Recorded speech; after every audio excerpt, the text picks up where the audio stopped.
I don't want to see it being finished on Wind Ranger immediately. This is Maelstrom into BKB. Yep, it is. And for Visage as well, I want to see auras instead of, buying Road of Athos. You have the zip, you have the control.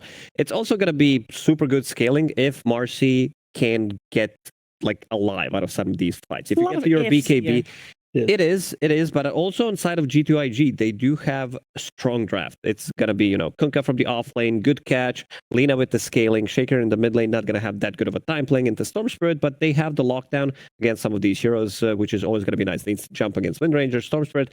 On the other side, unfortunately for them, there is Shadow Demon with the disruption. I'm just happy Game 3 is close. Coming into this series, I expected Gaimin to crush it. Game 1 kind of felt like that. Game 2, the bounce back like this third game. Less about draft. It's I kind of see both teams being happy. So hopefully that's presented and it's not just a wash for one team. It's, please, Game 3 should be a good one. Fight for the upper bracket. Even, balanced. That's the way we like it. Let's have a great game number 3 deciding game together with our commentary duo. It's Sunsfan and Synderen.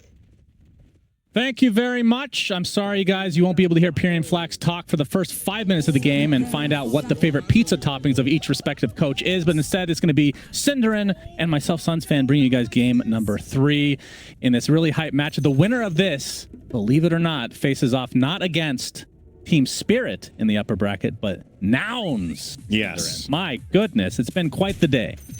Yeah, I mean that's what you're hoping for. That's what you're hoping for from TI, right? Is surprises, new stories that you weren't expecting, and it makes the tournament feel extremely unpredictable right now. Honestly, no team is safe. Is the vibe I'm getting.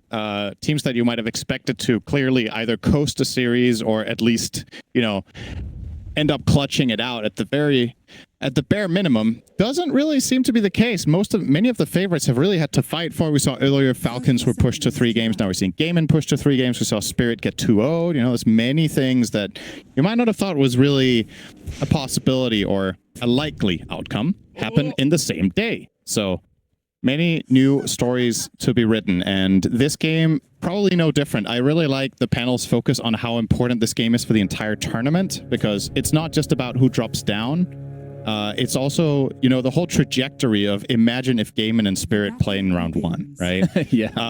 That influences everything else for many of the other potential favorites for the tournament that those two teams might eliminate. I mean, one of them would be eliminated. And in either case, whoever drops down against Spirit, I don't feel like will be a significant underdog anymore necessarily when we've seen Spirit bleed today, and now these two teams are bringing, especially G2.iG in the second game, leveling up a little bit. Was very refreshing to see for their chances whether they win or lose this one. Yeah, it's very obvious that they had a nice little talk with Korean Barbecue, aka Jack Chen, a very famous figure in the Dota 2 community, after that game 1, and they really bounced back because it was a rough showing in that game 1. Yeah, for sure. But you could look at it the other way as well, Synderen, is that Gaimin didn't perform to their usual selves in that game number 2. There's always two sides to it. And looking at these lineups, what are your thoughts? Are we seeing fast gameplay? So I think for Gaimin, it's not the same as last game in terms of being on a timer necessarily, because X-Nova taking a beating down bottom, second soul assumption. Ooh, and that's extra gold if he took that facet. He did indeed take death toll, so nice extra money there. So yeah, what I was going to say was there's a potential for this bottom lane to be very explosive. I think Marcy Visage is a incredibly strong lane against Ench as well as Lina, because both heroes have a little bit of a hard time fending for themselves when they do get displaced, which is what Marcy does best. So they've got to be very careful not to bleed too much down there. As for GG, just play it very aggressive, keep the momentum up. It's a bit harder to feel a clear timing in this game when looking at both drafts. Then I felt last game was rather obvious, right? This time around, there's a lot more. Oh, hang on, Baboka. Oh, damn, they're getting really low up here on both heroes. Gaimin Gladiators playing super aggro. Duracho on Wind Ranger will not have the same stress on him as he did in on Alk in the last game. I think Wind Ranger can be a super late game carry with 6 slots. I can easily get it done. And this time around, the wild card for me is Tofu not playing Sniper. He's playing Marcy. This hero can carry games from the 4 position in a way that Sniper cannot. You get a BKB, you already start becoming a threat. Suddenly you get a Basher, and then you can start solo killing cores. And that will be a nice X factor for them to have further down the stretch if this does go later. So I think Gaimin probably feel a little bit calmer about this one. Yep, I would totally agree with that. And nothing to say. Playing the mid Earthshaker, we've seen this pop off from time to time. Very cool hero to watch. Yep. It is against a Storm Spirit, which can, at this level, start to bully a bit, but nothing to say is off to a pretty good start in terms of CS, leading the way against Quinn, just slightly. We'll be forced to buy a healing salve here, though, so that's already some net worth lost, if you will, against Quinn, and an expected outcome. Arrow top from Baboka, not even remotely close. And Duracho will get the Lotus. You scared the camera, man. Really useful co-caster we have here. Gotta keep your eyes open. Next time it's gonna hit. We'll see. Finally seeing the separation of the Shadow Demon and Mirana, it feels like. That has been, believe in, the same side for game number 1, 2. Yep. That is correct. And also, something unusual about this, I mean, it's early days, but we've seen a lot of Kunkka do very well in the offlane against these ranged carries in the first few waves and start building an advantage. He is losing significantly here on JT, and that has not been the story of offlane Kunkka most of the time. So that is good news for the side of Gaimin Gladiators that Duracho is doing this well. Let's talk about that a bit, because Kunkka has changed quite a bit in this last big patch in terms of hit the nade and whatnot. But yeah, if you're off to a rough start in the offlane as Kunkka, how much comeback potential do you have in this meta? I mean, as long as hold that thought, because Monet is getting aggressed on another soul assumption to come, and even more extra gold for Ace. Off to a very good start in this game. I think this lane is very likely to... I'm not going to say it's going to decide the game, but it's going to decide what style G2.iG will have to play come minute 10. If this lane is a disaster, as it is, it's not there yet, but it's definitely not looking too hot. Monet's recovery curve might be multiple minutes longer than you had planned, and that is not good news when you're playing against Storm and Visage as Lina. So definitely looking to potentially help that lane with Mirana. Leaving Kunkka alone against this lane does not feel nice, though, but we'll see what they choose to do. For Kunkka, if the lane doesn't go too hot, you get 2 bracers, phase boots, you can farm a couple of stacked ancient camps or some sort of jungle and ultimately get to your blade mail, which is probably his item of choice here. Playing against Windranger, Visage, and Storm, it seems like a nice purchase. Yeah. Good damage onto Baboka here. Torrent will miss.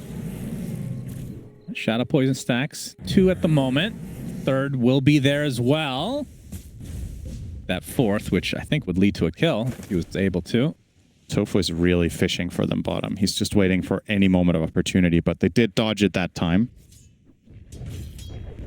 And what about Visage as a hero right now? Obviously, you talked about the lane being really strong. This is a hero that buys auras generally. Ace is one of the best in the world at playing this hero. Feels like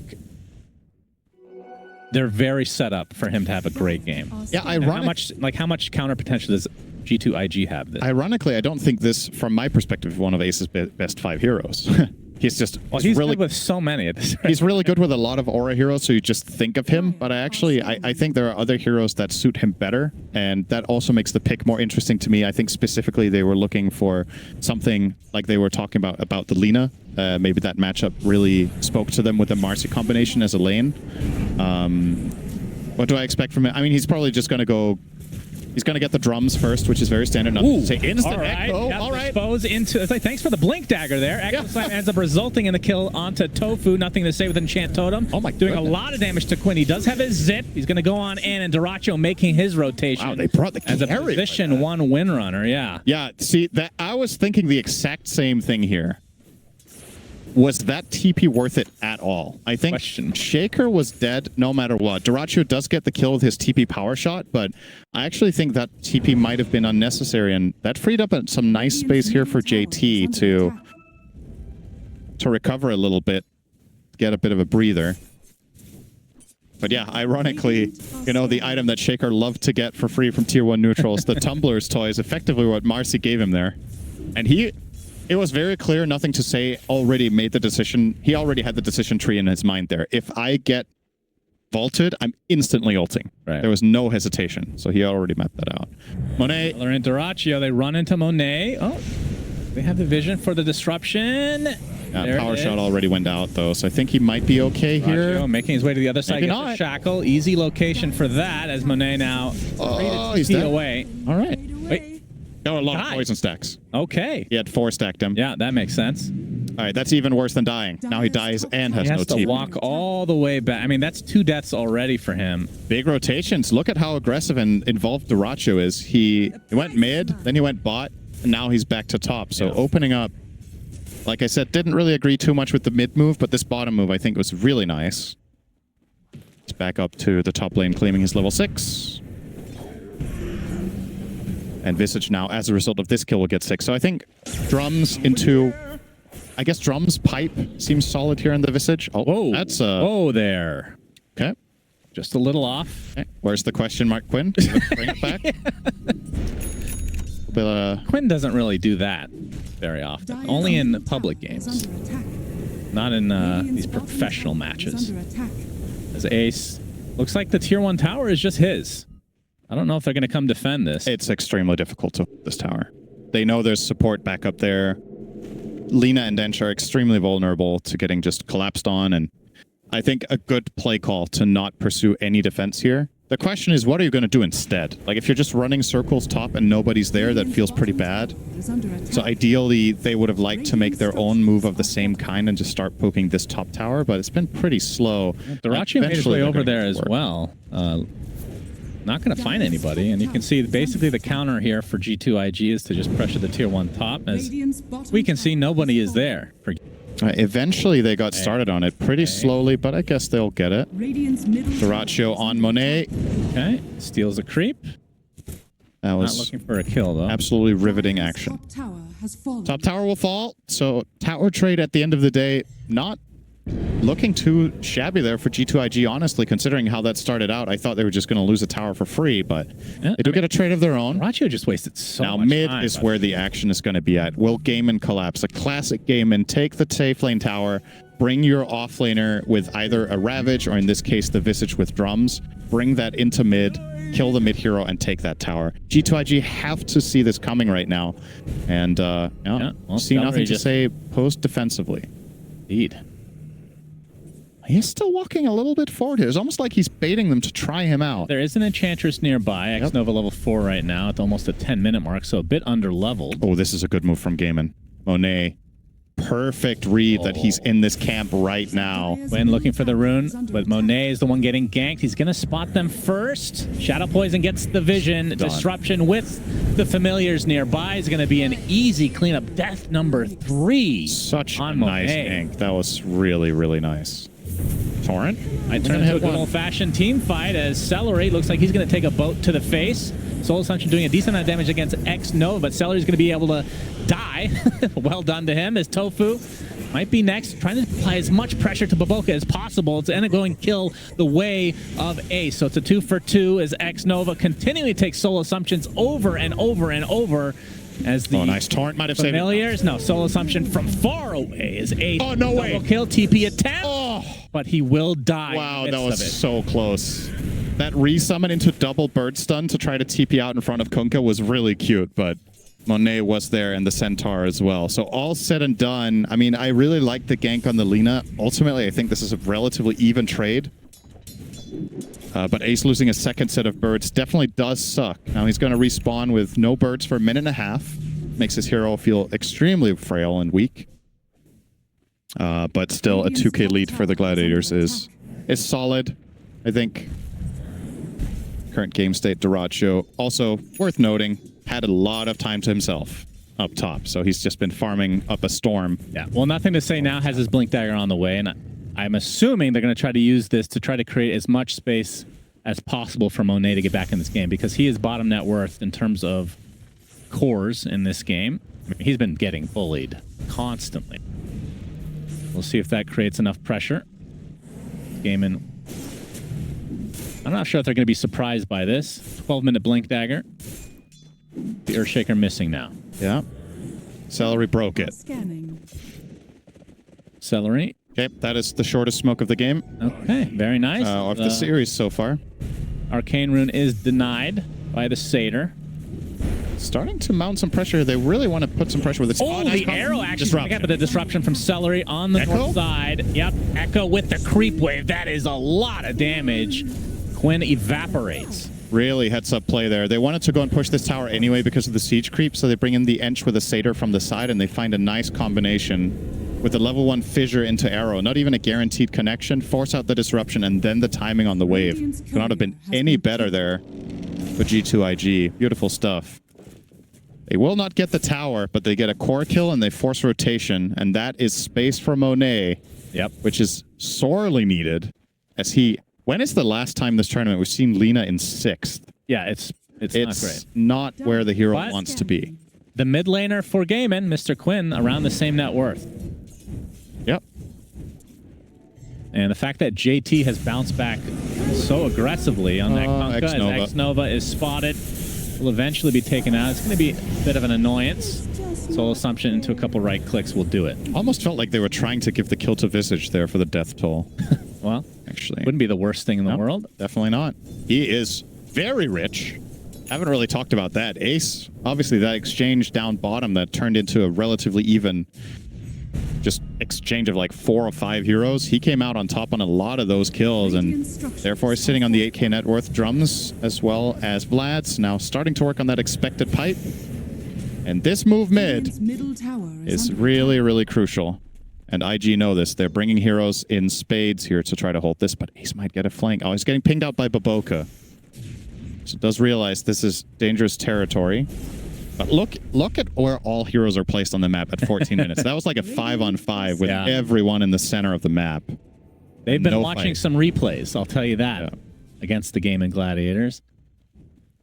This is a very standard move from them. Step lively now. Your admiral is on board. But see the Lina starting to go up the charts now, ahead of Quinn. So Quinn is now the bottom net worth for cores, despite getting that last kill, in fact. But yeah, Monet gonna have a much better time getting back in this game now that he's got that Maelstrom. Ace looking for a flank, but there is a nothing to say hiding. Got his Echo Slam. He's going to use it onto 2 with the Fissure to follow. Do they have enough damage to take out Visage? Yes! Ace is dead. Tofu next. Beautiful Baboka bait. Gets the double kill. Masterfully done. You really gotta say, like, G2.iG woke up after game 1. I'm very impressed with how that game, so many things went wrong, and they were able to reset entirely and make this a competitive series. It feels like plays like this would not have been orchestrated and communicated that well in the first game. It's just, it's on a different level. It's like we know this team is capable of great things, but it's just so hit or miss across the year.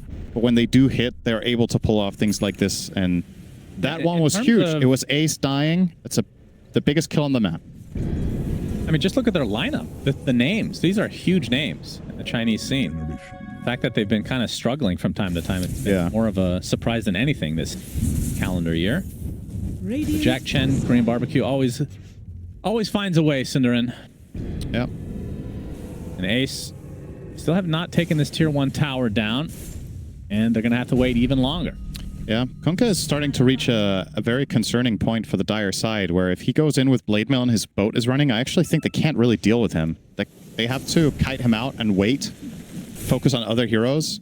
And considering the start JT had, him being top net worth in his team now is a very good look for him, obviously. Now, as we are singing G2.iG's praises, still should keep in mind that Gaimin Gladiators are doing very hot on Duracho in this one. Top of the net worth together with Ace. The next 3 obviously on the side of the Radiant. But a lot of the net worth that G2.iG do have on Gaimin is supports. So can they convert this 1k support lead into a meaningful item that will make a difference? Remains to be seen. So now we have an Orchid on Quinn. Yep, that's a big item. Allows him to solo kill Lina. If you can find her. Yeah, that's the big if. Getting that vision out. Of course, it's going to get incrementally harder as she gets the Gleipnir, but until then, there is a moment of opportunity. And when you do buy this item on Storm, I think if he ends up just chilling and farming a lot, it feels kind of bad. When you buy this item, you want to activate your hero with your teammates and really play around Visage. So he is going to farm some stack here, which is completely fine, of course, but really like to see Quinn get involved with this Orchid pickup and not just use it for farming. Yeah, it's not great for farm. It's okay. I mean, it's not the worst, but it's not it's the attack purpose speed and for mana buying regen. it. It's not like it's a Yeah, but it's not like a Battlefield. You're not buying it to farm. I think you should have bought Battlefield and Storm. Gives mana region too, so. Yeah, technically true. Remember back in Dota when people used to buy Battlefield and Wind Ranger? No. That was actually a thing at one point. Wow, no wonder you were a pro player. That was not me buying it. I was losing to it. That's even worse. No, it was a different time. The item was actually quite decent on Wind Ranger back then. Classic days. Smoke from Gaimin. Try to use some of their vision here as they're going to delete the ward. And potentially connect with Quinn. Yeah, he's now smoked up, so this will be the Orchid reveal. He's going to have a haste rune as well. Wait a bit to bait somebody in potentially. Nothing to say, though. Seems to be somewhat ready for this mid-aggression. There's the big zip. Oh, I don't know about this and one. The Orchid, nothing to say. Looking for the Echo Slam. He gets it onto 2 with the Enchant on the Vault, but there is the disruption to save 1 as Quinn now pretty low. He might have to back away. The big boat comes in. X-Nova, relatively low as well, but the Earthshaker's the first to fall for G2.iG, and JT looks to be next on the list as Gaimin Gladiators are winning this handily. X-Nova slowed to a crawl. This is going to be likely the 3rd kill if they can find him around the trees. Indeed, they do. Double kill for Celery. Wow. Players. Okay, that was so close in so many ways. So the Echo Slam response there from Shaker is good, but the follow-up isn't quite there. They get the very good disruption from Celery. Doracho gets his BKB off that. Like the panel was talking about, they were hoping he would go Maelstrom BKB and then not immediately get the Gleipnir, and that's exactly what he did. Without BKB there, they lose this fight. He comes out, he gets immediate BKB off. The Laguna Blade is dodged by Storm zipping, so that did 0 damage. That might have killed Quinn. So many little things there for Gaimin Gladiators just came together beautifully, and they end up getting 3 kills in a tower. G2.iG just want to immediately go for this, though. Doracho senses it coming. And nope, does he? Actually gets X'd. Arrow? Yeah, Arrow's actually going to hit. It's a very long duration. LSA into the Blade, but again, Disruption comes out for the potential save.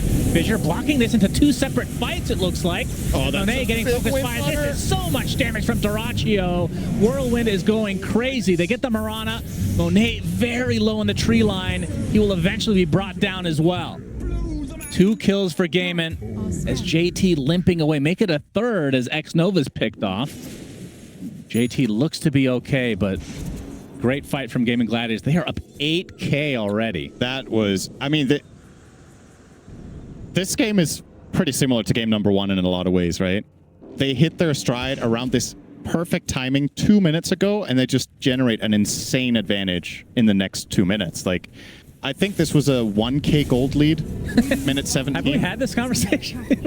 And it's like, you know, it's like game 1 all over again. Yeah. Just out of nowhere, they flick a switch and everything just comes together, and everybody is playing really like small details in the fights to perfection to make these fights look so easy and so good. It's not like G2.iG are full-on fumbling the fights and missing everything they've got. They're just missing that little bit of edge that Gaimin are bringing better. And the Shadow Demon, once again, this hero seems to have been really valuable in every game I've seen it in this tournament. Yeah, it has. I really think that's this to look is a out. long zip from Quinn. Power shot from Doracho from afar, and the Whirlwind to follow, but a nice fissure. The arrow's going to connect onto Quinn, but a shackle shot connects onto 2. Oh no! What a disaster for G2.iG. The Lina is lost. X-Nova caught in no man's land. Cancellation of the TP there by Celery. This will lead to the 2nd kill. They do get out with their Earthshaker, but man, that shackle shot was quite something. That is about as long as that shackle can stretch, by the way. If there's like 15 more range between them, it doesn't connect, I think. So perfect once again. It's just everything. Just beautiful, you know? All the little things keep adding up. And now, if we know Gaimin Gladiators right, they are not letting this one slip away. They're going to keep that pressure up. They're going to build this into a tier 2 tower mid. They're going to turn that into a Roche. Now, Gleipnir for Doracho is going to make things way worse. They didn't even have to deal with that until now. The silver lining for G2.iG is that they finally get the Ags on Shaker. But honestly, I don't really know how much that one is going to do, because it doesn't feel like he's going to have the freedom of mobility in the fights to actually jump around. He has to be very selective with jumping in aggressively, with the amazing counterplay that Gaimin Gladiators have in the burst. ballooned out of control. Celery has Greaves. Okay, so they have Boots of Bearing, Vlad's, Pipe, and Greaves, and Solar Crest, and Gleipnir. And they have control of the enemy outpost, which they're going to use right now to get the Gleipnir onto X-Nova. Annoying target to kill, but they have the damage. No doubt about it. More gold for Visage. Wait, do you get the if you get the kill with Soul Assumption, or with Soul Assumption being cast recently? You have 3 seconds. 3 seconds of 3 seconds after it connects on the hero. So as long as Visage just is involved. He's going to get fissured. Arrow is coming. Oh, this looks like a kill. This is really big. Yeah, that's a huge for one. G2.iG. That was without even echoing. So they could still take a follow-up team fight now. Celery doesn't seem to be too scared. That's because he has the Greaves, like he said, at 23 minutes on a Shadow Demon. It's a really tough kill. And Duracho, he finds a lone really little Baboka. So it ends up being a 1-for-1 trade, but definite favor for G2 there. Duracho is so farmed. And this is despite him making those earlier moves that we talked about, right? Where he sacrificed a lot of CS to go mid, to go bot, and then his team has paid it back in full by just letting him play top for a very long time where he was farming a ton. And then he, in turn, is joining back into fight. So 260 CS, minute 24 on Wind Ranger, not bad. Yeah, pretty good. Is that about 11 a minute? So has the Crystallis now being delivered. It'll be a huge power spike for him in a way. Not that he needed one, as they enter the pit now. And this will be Roche number 1 for Gaimin. Yeah, this Aegis. So what is the goal with this Aegis, considering their current lead? Well, the remaining 2 tier 2s for sure. Yeah. I think high grounding can be a little bit dodgy. Like the enemy team has fissure blocks. They have X-Mark. Lina is very good defensively. Celery, take it. Please take it. I know they're waiting for it. Deny it. Let the intrusive thoughts That would win. be the best if it's like this long walk into deny. That would be amazing. God, let the intrusive thoughts win for once. It will be Quinn with the... So? Unsurprising. And now he has a BKB as well. Wait, what happened? Okay, so you pick up the Aegis like 30 seconds after it dropped. We're going to talk about this in just a minute. This is actually interesting. Quinn, boat's coming for him, but he's going to zip away. He's just fine. I think I know what question you're about to ask, so I'm going to answer it right away. Yeah, can you have 2 Aegis at the same time? In theory, that was not the question I was expecting. That was kind of an extreme version of it. Yeah, I believe the timer for Roche respawning starts when he dies, and the timer for the Aegis starts when you pick it up. I'm pretty sure. Yeah, no, I know the second part's definitely true. Yeah, so in theory, if it was lying on the ground for 5 minutes, you could have pick up that Aegis. I don't know if it ever can despawn or something. No, I doubt it. I don't. But even if you pick it up with before it expires, you know, by the 5 minutes or whatever, you still have 3 minutes of holding it to have a second. That would be interesting to see. As always, we can count on Twitch chat.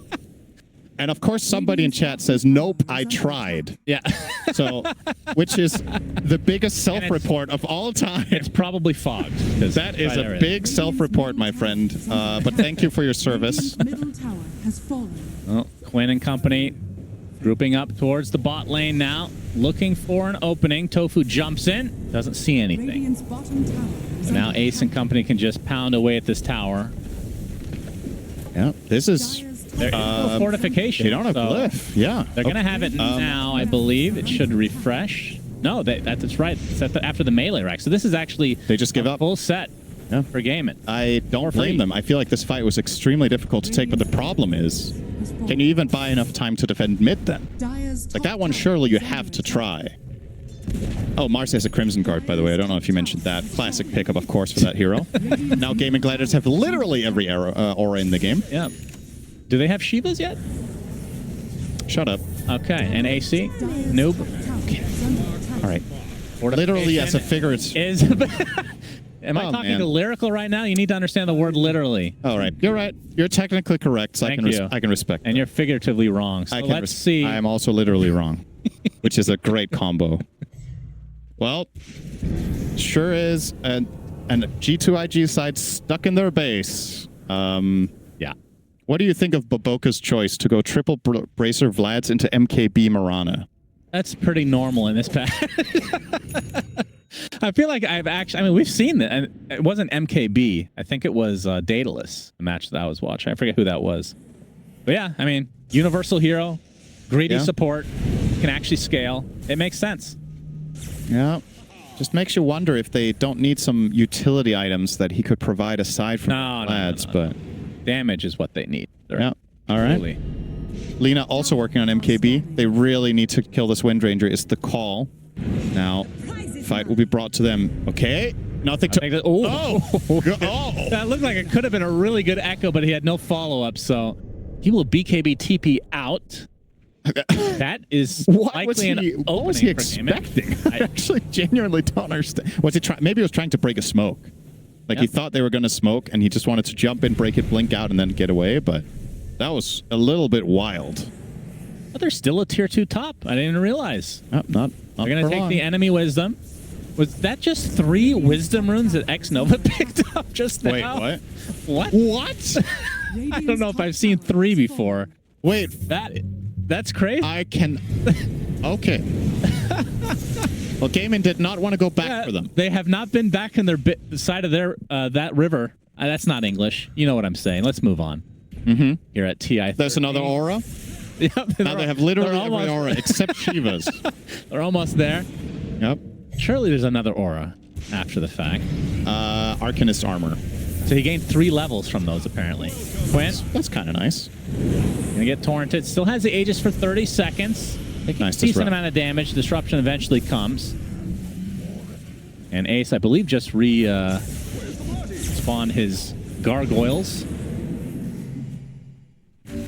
Tower is about to get dropped. Surely they just deny it here. The next zip in.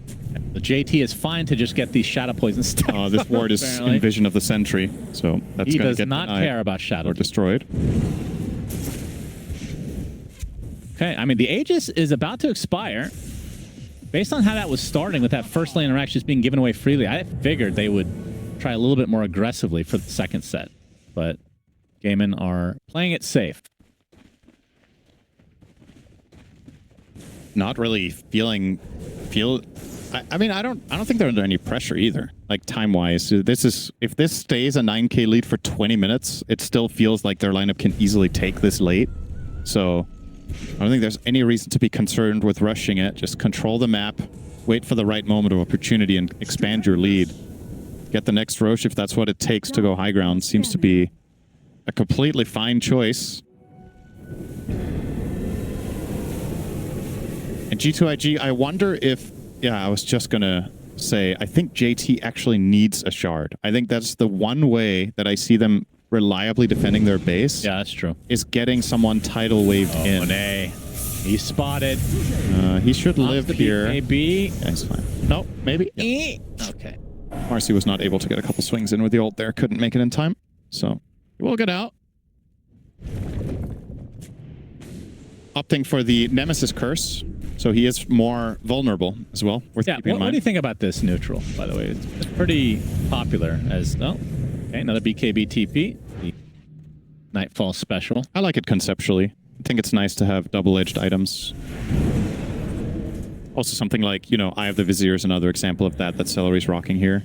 You recognize the cast range is extremely valuable, but it comes at a cost.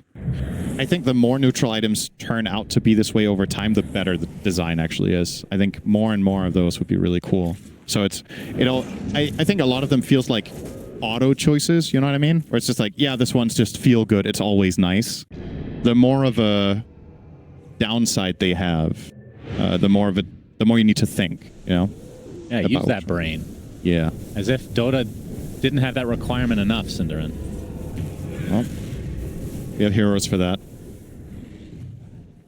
If you don't want to think, you go Veno, 6 boots jungle. Why? Yeah, that's true. I've seen that. Yeah. Why haven't we seen the Visage facet where you don't have to control your familiars? I'm surprised the pro players don't like that one. So the one called Sepulchre was picked once. No, that was the other one. That's the one that gives you AoE Grave Chill. Oh, I see. Yeah, okay. Yeah, why haven't we seen the pros do that? I don't know. Because he has 3 facets, remember? Yeah, that's right. Really strong. My burning question is, who's buying the Shiva game? Gotta buy a Shiva on your team. You gotta get the full collection Everything here. else, yep. The full bingo card. Nobody's queuing it up right now. Quinn is working on a Witchblade, which I assume he wants to fully complete into a Parasma. Visage wants Hex. Thought maybe we would see Ace go Ags to try to hunt the Lina and get a flank angle, which can be extremely annoying for her, as well as Shaker. Yeah, there's a really cool Ags. But is opting for the Scythe.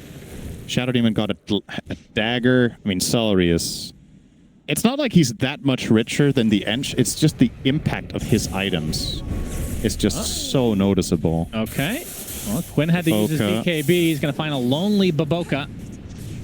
Arrow actually will hit, doing some decent damage as support, and eventually will get that kill and have some TP out. He has a gem on him as Roche now spawns. So let's see if they kill it and just leave the Aegis on the ground for 5 minutes. Perhaps we'll see that here. Nope, I tried. Do you give this to Windrunner instead of Storm? I don't think so. Although, based on their map movements, it seems yes. So I guess they want to use this to just siege high ground with Windranger, having that extra safety. Yeah, I was going to say Storm, obviously Aegis is unbelievably good on him, but you're not hitting buildings with it. Yeah. I guess this is a nice layer of protection against the Kunkka Shard. Now Dyrachyo has a little bit more leeway as he is going to siege. So, sure, that's fine. We got Roche's Both banner to are help their cause as well. Looks like an Aghanim Scepter now for Mr. Dyrachyo. Will block a lot of physical damage and grants him invisibility when he's windrunning, so nice for the hero versus hero matchup against Lina right click. Guess against Shaker and Chant Totem it's kind of nice too. X Nova, what is he doing here? What is he doing? TPing out. Okay. Good choice. He just wanted to see the world a little bit. And he chose the most boring vantage point to see the world. Doesn't feel like they've crossed the river in quite a while. Oh, this torment. That would have been embarrassing. Oh, if that was BB Team, the game would have ended. They would have died 2 heroes and Gaimin would have pushed. Quinn finds JT. Ooh, the cancellation of the teleportation into the shackle shot. They don't really do that much damage to him because Kunkka's very tanky these days. Finally, some reinforcements. Tofu. Okay, so you can see the demonic purge onto JT, so no Crimson or anything of that nature for him. Finally will drop as more heroes are just dropping like flies from G2.iG. What kind of a fight was that? That wasn't they get even 2 a fight. buybacks, and now it's a 3 versus 5, not including the Aegis. That was the DLC to Lemmings. Wow. They just... That was so weird. That was the weirdest fight. How does the game end like this? After all of that? All right, now the Roche's banner in the top lane going for the Megas is Gaimin. There is a fortification, which doesn't look like they're going to use for the tower. Maybe they concede these and try to go against the Megas. Dyrachyo, oh, he's going in with that Aghanim Scepter, invisible, gets a shackle shot onto the Earthshaker. He's dead! No buyback for nothing to say. And Gaimin Gladiators just all of a sudden win this game. GG's called. All right. What a weird ending. My goodness. Yeah, all right. Game 2, it happened, and they moved on. And then they said, Game 1 is what it's... That's more like it. That's how we want to play. Yep. And honestly, this wasn't even... I feel like there's still room for improvement. I mean, clearly also for the side of G2.iG that a lot of things went wrong for here, but I also think Gaimin Gladiators, this wasn't 100% this game. I think they could do even better than this.